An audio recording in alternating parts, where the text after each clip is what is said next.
This ANZAC, Australia have gone and dropped a legal bombshell. For the first time in 20 years, they have updated their immigration laws as they relate to Kiwis living and residing in Australia. So if you are a Kiwi living in Australia or a Kiwi thinking about migrating there, this video is for you. Kia ora i te whānau, my name's Liana, I'm a lawyer, and this video is going to be a little tribute to ANZAC as well as covering off the new immigration laws, which are really exciting for a lot of Kiwis. ANZAC is really important to me and my whānau because my grandmother, Hilda McPherson, who's actually also my namesake, actually met and married my grandfather, Harold Ashford, in the Royal New Zealand Air Force. They went on to have 6 children, one of which was my mother, and my grandfather actually fought during World War II with the Air Force overseas. Here's a cute little photo of their wedding day.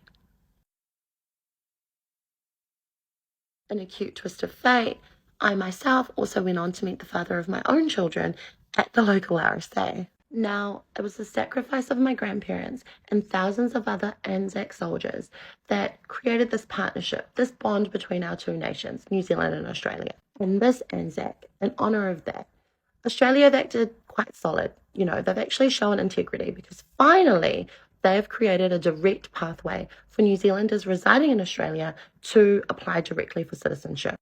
Many will argue this is long overdue because thousands of Kiwis have actually been living in Australia for years, contributing to the tax system, but not having the entitlements that you get through citizenship because citizenship was actually quite hard to obtain. Now, in honour of our ANZAC relationship, that's changed. Previously, Kiwis would have to live there for a certain period of time. They'd then have to take the costly and timely step of applying to become permanent residents before they could apply to become citizens. These new law updates take some of those requirements and that extra step of permanent residency away, making it a lot easier and direct for Kiwis to become citizens.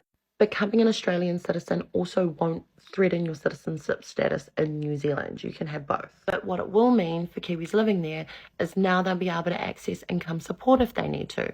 They'll be able to apply for a student loan if they want to, and they will receive greater medical care for free.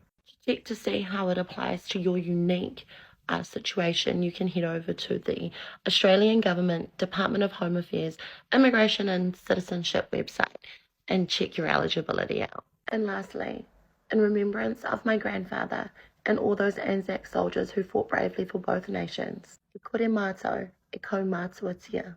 Lest we forget, happy ANZAC Day.